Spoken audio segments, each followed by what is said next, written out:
All right, guys, what's going on? Welcome back to the Everything College Football Podcast. Today I'll be doing my preview and prediction for Texas versus Oklahoma State, ranked matchup in the Big 12 this weekend. 6-point line in favor of the Longhorns on the road, 64.5 over under. Stillwater, Oklahoma is the site of this contest, with it airing on ABC at 3:30 p.m. Eastern Time. Texas does lead the series 26-10 all time. Looking at this Texas offense, a big-time trio here of Quinn Ewers, Bijan Robinson, Xavier Worthy.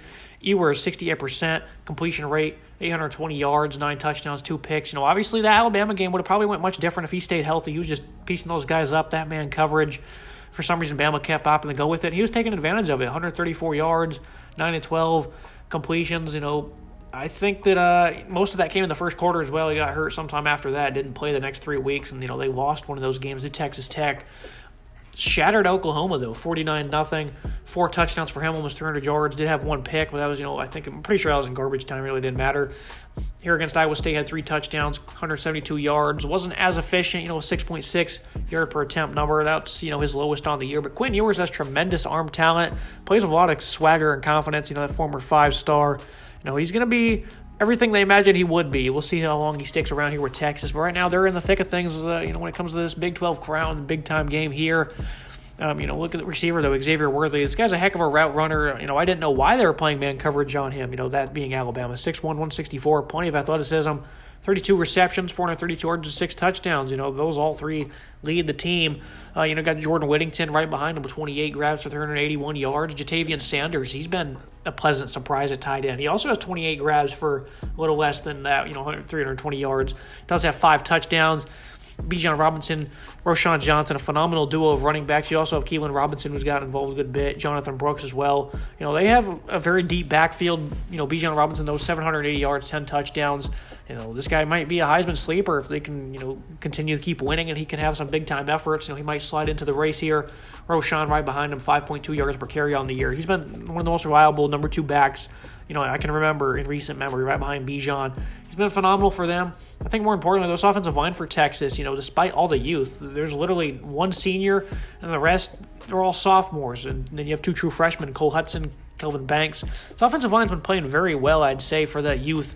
I think they held the Alabama pass rush in bay, for a good part of that game. They weren't getting overwhelmingly dominated. And, of course, they put together that late drive to take the lead. So, this offensive line, I think they're only going to continue to get better with the youth they have. Very impressive stuff. Jake Majors at center, he's going to be the catalyst here of this unit.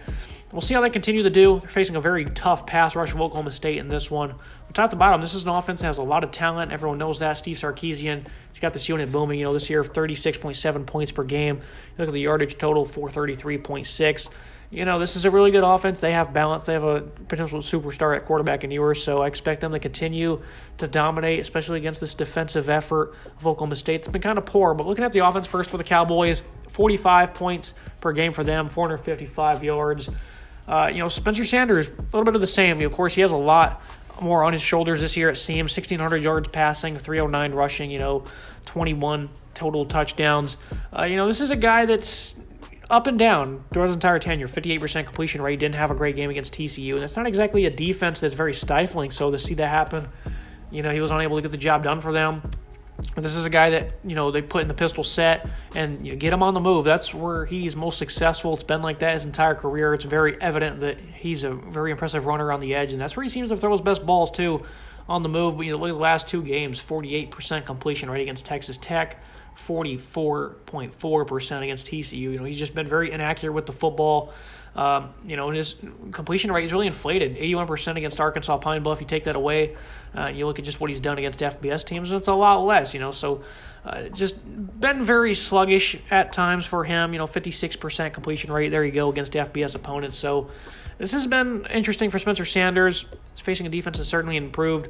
Look at his weapons, though. Dominic Richardson's leading the way at running back, 427 yards, 5 touchdowns, a little under 4 yards per carry, though. It's not where they want to be.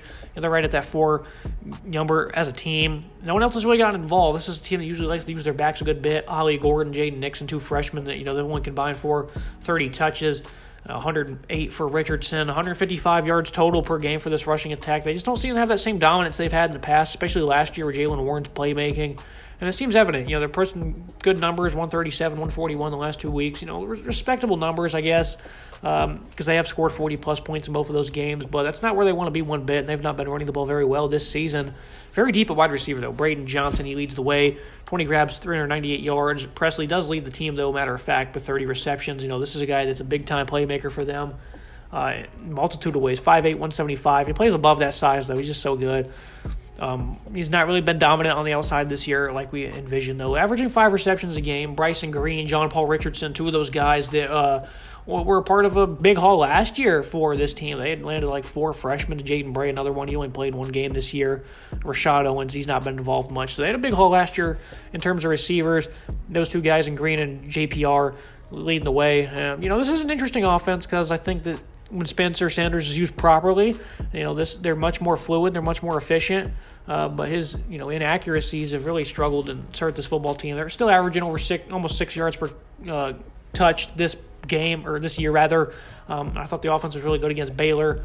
And, they weren't bad against Texas Tech. They weren't even bad against TCU. They just went stagnant in that second half, and that's what really costed them. This is a unit that can certainly do a lot of good things, but can be also very, very bad. So I think their running game, they're really going to have to focus on getting that going. The offensive line needs to be better. Sanders, of course, as the leader of this football team, has been around a long time. He obviously needs to be a lot better as well. Looking at the Texas defense, this is a much different unit from a season ago, allowing 18.3 points per game, 433 yards per game as a whole. This is a unit that's, very battle-tested. I thought they looked very good against Alabama. They did not allow any big passing plays one bit, stifling against the ground game. But you look at what they did against Oklahoma, 195 yards, only allowed 0 points. It's very impressive. Of course, Oklahoma did not have a quarterback in that one. They didn't even make an attempt to throw the ball. So that was a pretty easy effort, but they didn't let up all game. You love to see that. This is a defense that, last year and the years in the past have just really struggled. Gave up 400-plus yards against Iowa State. The secondary was kind of getting pieced up in that one, but they've been very good on the ground this year. They did give up 161 to Bama, and most of that came off a 70-yard Jace McClellan run. Texas Tech had almost 150. The numbers aren't exactly ideal, but they've not been getting, dominated on the ground by any means. I think Keandre Coburn's done a good job of anchoring this unit, 3.2 yards per carry allowed. That's very impressive, I would say. So this is a unit that certainly continues to grow. Coburn and Devondre Sweat, plenty of size with those guys on the interior, 2 seniors as well. Then you have some depth. Alfred Collins is 300 pounds. I think he made a good play last week. It's pass rush. Barron Sorrell stepping up. Jalen Ford, though, they've sent him home a lot. He gets there a lot. 5.5 tackles for loss, handful of sacks, or just one rather, but he has a handful of forced fumbles rather. Team high 66 tackles. And that's great to see him step up because he was good for them last year, and envisioned that he'd probably be their best pass rusher. Because they don't have a lot of edge presence. Texas doesn't, and he led the team in tackle for loss last year with 6, and he already has that number now in half the games. So very impressive stuff. DeMarvin Overshown, obviously, he's continuing to get better. He's one of their top playmakers on this defense. So they really like what they got at linebacker. The defensive line, they're going to have to continue to step up. Barron Sorrell has emerged as that top pass rusher off the edge, but after that, it's kind of a fall-off. Mojo Ojomo, rather, he's been respectable, 2.5 sacks, 15 for the team, and I think they've been pretty good the last few weeks of getting home. Just altogether, though, I don't think this team really has the edge presence that they should. They're really behind in recruiting at that position, so I think over time they'll change that, but right now, still a team that's not very deep at the pass rushing department. Only had 1 sack last week.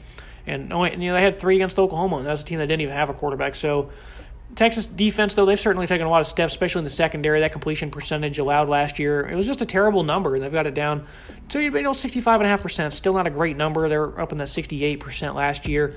The yards per attempt is down. They're making some plays. They're only giving up 7 touchdowns. Last week against Iowa State was not great. And, this is a similar style of attack. They're going to want to stay underneath. They're going to, not really attack the intermediate that much. So they're facing a similar passing attack here, but, they played great against Alabama. They did give up almost 70%, but they kept everything in front of them. I think that, the corners and the safeties are playing much better this year. Jaron Thompson, Anthony Cook, Ryan Watts, him coming over. It's big for them to be able to match up on the outside with 3 pass breakups. So the secondary, Deshaun Jameson, well, he has a handful of picks. He's a senior, so some of the same guys from last year. They're playing much better, though. I think they're getting down a little bit more to help in the run. I like Ford's emergence. Overall, this defense, I think it's a pretty good starting lineup. They're not too great, though. I think they're probably going to struggle maybe a good bit in this one. But looking at this Oklahoma State defense, this is a unit that is very shaky. Last year was obviously one of the best defenses in college football. They had the nation's best pass rush, mixed in a great secondary play. A lot of guys transfer out or go to the league. And the pass rush has not really helped them out too much. Guys like Tyler Lacey, Trace Ford is finally healthy, Brock Martin. They got everybody back from the nation's best pass rush, and they even got better. And, Lacey, 8.5 TFL. Colin Oliver's not really been finding the backfield like you imagine Brock Martin either. They're getting in the backfield a good bit in terms of tackles for loss. They do have 17 sacks on the year. 5 of those came against Arkansas Pine Bluff, though. Had 4 against Tech, only 1 against TCU, a team that drops back and throws it a lot. This pass rush really needs to help out the secondary. They've been getting carved up all year. You've seen that in week 1 of Central Michigan. They were storming back, 400-plus passing yards in that one. Last 3 games, 345, 379, and 286, and that balance for TCU was just, unbelievable.